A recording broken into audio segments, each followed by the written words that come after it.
Bonjour à toutes et à tous. Donc, nous sommes ici présents en conférence de presse pour vous annoncer le dépôt de la proposition de résolution qui vise à condamner le soutien du Rwanda auprès du groupe du mouvement du M23. Comme vous le savez, l'Est de la RDC est traversé par des conflits depuis 20 ans, dans lesquels le groupe M23 tient un rôle central depuis plus d'une dizaine d'années. Et aujourd'hui, c'est l'acteur principal des violences et des exactions observées dans la région. Nous proposons aujourd'hui une résolution qui vise à condamner le soutien de la République du Rwanda au groupe rebelle du M23. Cette résolution présente une forte portée symbolique dans un contexte qui n'autorise aucune désinvolture, tant dans l'analyse des faits que dans la réaction diplomatique en l'occurrence. À travers de cette résolution, nous souhaitons condamner sans réserve l'instrumentalisation par le Rwanda de ce groupe armé qui se livre dans la région de l'Est de la RDC à des comportements inhumains, des exactions inqualifiables, dans ce qui était à l'origine d'un conflit basé sur des manipulations de clivage ethnique, mais qui s'inscrit de plus en plus dans une démarche de prédation des ressources, notamment minières, au bénéfice de pays étrangers à la République démocratique de la RDC. En premier lieu, je souhaite souligner que les faits que nous dénonçons aujourd'hui sont établis par plusieurs ONG et par l'ONU. Le soutien du Rwanda au groupe M23 est établi par un rapport sans aucune ambiguïté de l'ONU, dit le rapport Mapping, défendu par le prix Nobel de la paix, le Dr Mukwege. Ce rapport a établi de façon certaine l'aide, la participation de l'armée rwandaise à des attaques sur des militaires congolais, autant que la présence de forces rwandaises sur le territoire congolais ou encore des arrestations de soldats rwandais en RDC.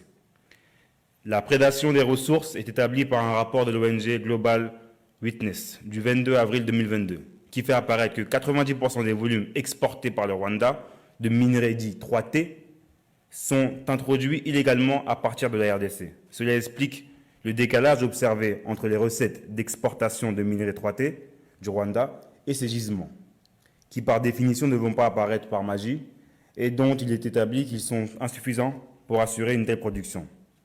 Pour permettre cette appropriation de ressources, le M23 s'est rendu coupable d'exactions d'une cruauté rare, massacres, viols de masse ou encore pillage.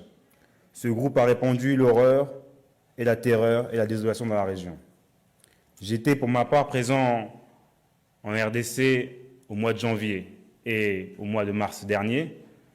Mon premier temps en RDC a été mon passage en tant que président du groupe d'amitié entre la France et le Congo. Et ensuite, lors de mon passage avec la délégation présidentielle du président Emmanuel Macron. À chacune de mes interventions, de mes passages en RDC, j'ai été interpellé par la population congolaise sur place. J'ai été interpellé par les acteurs politiques, sénateurs, députés, qui demandaient une réaction de la France, une parole forte, parce que la RDC est le plus grand pays francophone au monde. Et nous ne pouvons pas rester témoins de tous ces millions de personnes qui sont massacrées à l'est du Congo et déplacées. La France doit agir, la France doit réagir. Il y a eu donc le mois de mars avec la conférence économique, la conférence de presse entre les deux présidents des deux pays et toutes les suites qui ont suivi. Et malgré tout, des personnes continuent à souffrir à l'est du Congo.